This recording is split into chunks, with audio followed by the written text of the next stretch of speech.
வணக்கம் friends.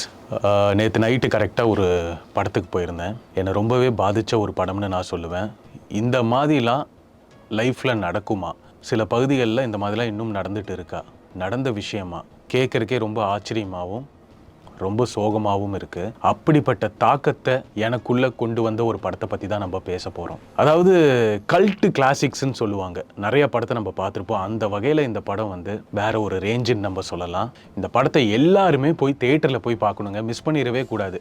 Miss பண்ணிட்டீங்கன்னா ஒரு பயங்கரமான படத்தை உங்கள் லைஃப்பில் நீங்கள் மிஸ் பண்ண மாதிரி ஆயிரும்.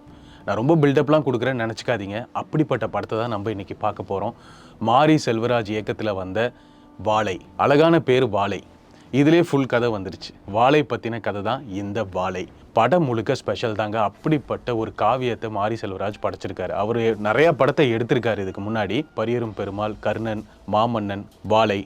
எனக்கு வாழை தான் அவர் கெரியர்லேயே பெஸ்ட் படம்னு நான் சொல்லுவேன். எந்த ஒரு இடத்துலையுமே எல்லாத்தோட அளவுகோலும் பார்த்தீங்கன்னா கரெக்டாக படத்தில் A to Z செதுக்கியிருக்காரு. எல்லாத்துக்குமே இம்பார்ட்டண்ட்டான கேரக்டர். பெரிய கேஸ்டிங்லாம் இல்லைங்க. ஒரு பக்கம் பார்த்தீங்கன்னா கலையரசன், திவ்யா துரைசாமி, நிக்கிலா விமல், இவங்க கேரக்டர் சூப்பராக இருக்கும். நான் என்னன்னு சொல்கிறேன், எல்லாரும் அவங்க ரோலை சூப்பராக பண்ணியிருக்காங்க. இவங்களாவது பார்த்தீங்கன்னா சில படம் நடிச்சிருக்காங்க, நம்மளுக்கு வந்து தெரிஞ்ச முகமாக இருக்காங்க. ஒரு பையன் ஒருத்தர் நடிச்சிருக்காங்க, அவன் தான் இந்த படத்தோட ஹீரோவே. சான்ஸே இல்லை. ஒவ்வொரு சீனும் மாரி செல்வராஜ் செம்மையாக அவனை செதுக்கியிருக்காரு. இன்ஃபேக்ட் இந்த கதை பார்த்தீங்கன்னா மாரி செல்வராஜோட கதை தான். அவரோட லைஃப்பில் நடந்த கதையை தான் நம்மளுக்கு வந்து பிளேட்டில் கொண்டு வந்து சேர்த்துருக்காரு. படத்தோட கதை ஒரு சிம்பிளான கதை தாங்க. ஒரு பெரிய வியாபாரி இருக்கார். அவருக்கு ஒரு பெரிய வாழைத்தோப்பே இருக்குது. பெருசுனா ஏக்கர் கணக்கில் அது எங்கேயோ போயிட்டு இருக்கு. அது உங்களுக்கு படத்தில் காமிக்கும் போதே பிரம்மாண்டமாக இருக்கும்.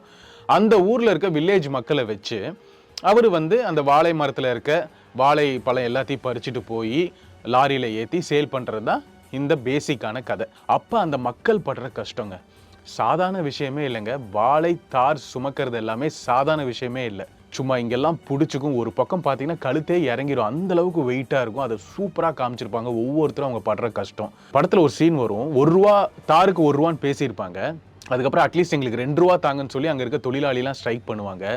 ஜஸ்ட் ₹2. அதுக்கே பார்த்தீங்கன்னா நம்மளுக்கு வந்து கண் கலங்கிரும். என்னடா அது ₹2க்காக இப்படி கஷ்டப்படுறாங்களே. அவங்களோட வீட்டு சுமைக்கும் அவங்களோட பசிக்கும் போக்குறதுக்காக ஒரு ₹2 இவ்வளோ கஷ்டப்படுவாங்களான்னு சொல்லிட்டு சூப்பராக மாரி செல்வராஜ் காமிச்சிருப்பாங்க. கிராமத்தில் அவருக்கு நடந்த கதையை சூப்பராக எக்ஸ்பிளைன் பண்ணியிருக்காரு இந்த படத்தில். இந்த குட்டி பையன் ஒருத்தர் இருப்பான், நான் சொன்னல ஹீரோ, அவன் தான் படத்தோட ஹீரோ. அவன் அதில் என்னென்ன பண்ணுறான், அவன் ஃபேமிலிக்கு என்னென்ன நடக்குது, கலையரசன் என்ன ரோல் இதில் ப்ளே பண்ணுறாரு. இன்ட்ரெஸ்டிங்கான விஷயம் இந்த படத்தில் கேட்டிங்கன்னா படம் ஃபுல்லாமே அடுக்கலாம். அவ்வளோ இன்ட்ரெஸ்டிங்கான விஷயங்கள் இருக்குது. ஒவ்வொரு சீனும் பார்த்தீங்கன்னா ஒரு காவியம்.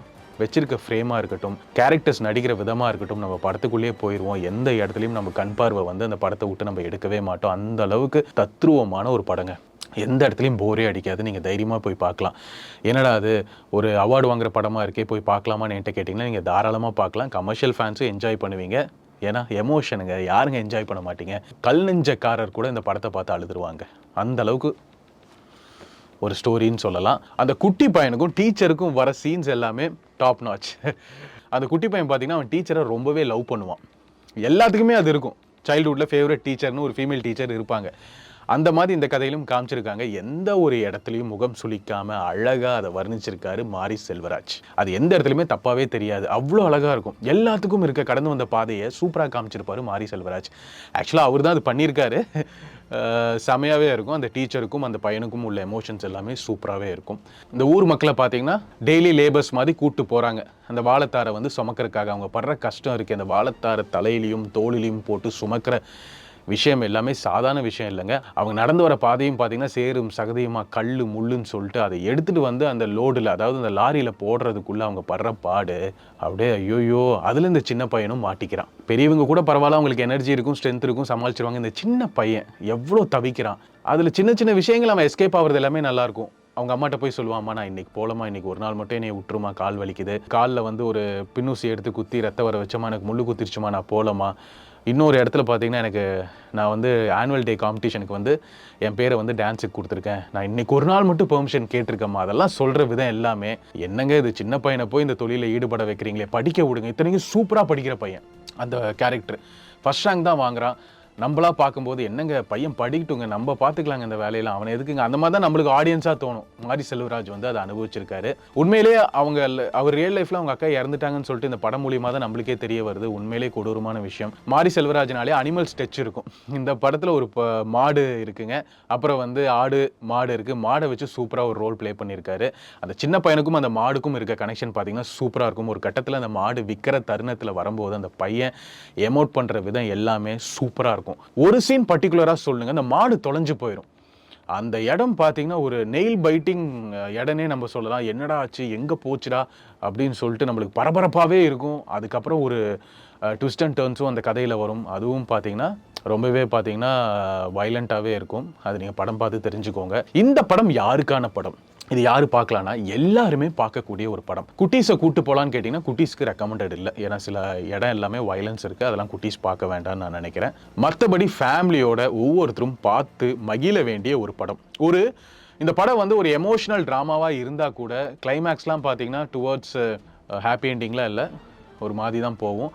பட் இது ஒரு சூப்பர் கதைங்க, ஒரு அழகான கதை. அதுதான், ஒரு வயலன்ஸான கதையை எடுத்து வயலன்ஸாக காமிக்கிறது வேற, ஒரு அழகான கதையை எடுத்து சூப்பராக மாரி செல்வராஜ் அவர் லைஃப்பில் நடந்த விஷயத்தை எல்லாத்தையும் நோட் பண்ணி ஞாபகம் வச்சு செதுக்கியிருக்காரு. அந்த ஊரோட கல்ச்சர், அங்கே இந்த நடக்கிற சண்டைகள், எதுக்கு இந்த தொழில் இவங்கெல்லாம் ஈடுபடணும், இவங்க எல்லாருமே போய் படிக்கலாமே, இல்லை வேற எங்கேயாவது போய் வேலை பார்க்கலாமே நினச்சா கூட அந்த ஊரோட அமைப்பு அப்படி எங்கேயுமே போக முடியாது. ஒரு வறண்ட காடு, அது ஒன்று தான் தொழிலாக, பேஸ் தொழிலாக எல்லாருமே வச்சுக்கணும். ஏன்னா அது மூலிமா தான் உங்களுக்கு காசு கிடைக்கும்.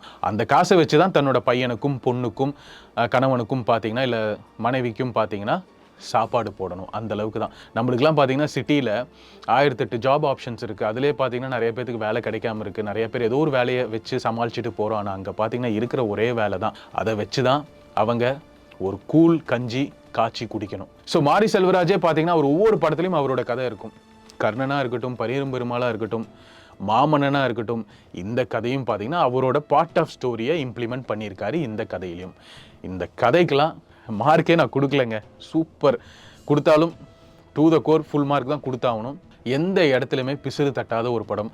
அதாவது ப்ரீ கிளைமேக்ஸில் அந்த சின்ன பையன் படுற பாடெல்லாம் பார்த்தீங்கன்னா வச்சிருப்பாரு 2-3 சீன்ஸு.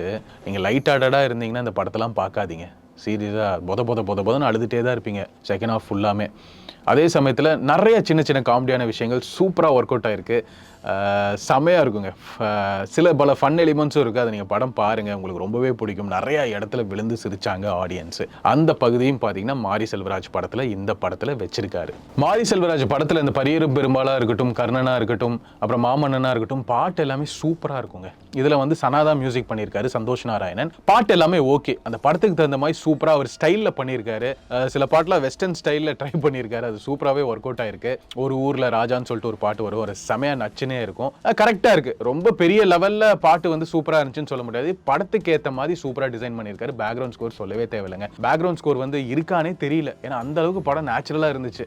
ஏதோ வந்து லைவ் சவுண்டை வச்சே மூவ் பண்ண மாதிரியே படம் இருந்துச்சு. எனக்கு சனாவோட மியூசிக் வந்து ஃபீல் பண்ணவே முடியல. நான் தப்பா சொல்லல, அந்த அளவுக்கு ரியலிஸ்டிக்கா போட்டிருக்காரு நம்ம சந்தோஷ் நாராயணன். சினிமோட்டோகிராஃபியா இருக்கட்டும், மற்ற ஆர்ட் டிபார்ட்மெண்ட்டா இருக்கட்டும், எல்லா டிபார்ட்மெண்ட்டும் பெர்ஃபெக்ட்டா ஒர்க் பண்ணியிருக்காரு. எந்த கேப்ல எடுத்தாருன்னு தெரியல. நான் மாமன்னன் ரிலீஸ் பண்ணதுக்கு அப்புறம் பைசனோட போஸ்டர் விட்டுருந்தாரு மாரி செல்வராஜ். திடீர்னு பார்த்தீங்கன்னா வாழைன்னு ஒரு படம். ஏங்க இப்படி ஒரு படைப்பை எப்பங்க எடுத்தீங்க, சூப்பராக. அது ஒரு சின்ன பையன்ட்டே இப்படி வேலை வாங்கியிருக்கீங்களே. யாருமே பெரிய ஆர்டிஸ்டே இல்லை, ஒரு 3-4 பேர் தான். எல்லாமே நேச்சுரல் ஆடியன்ஸை வச்சு ஒர்க் அவுட் பண்ணியிருக்காரு. அவ்வளோ சூப்பராக அவங்க நடிச்சிருக்காங்க.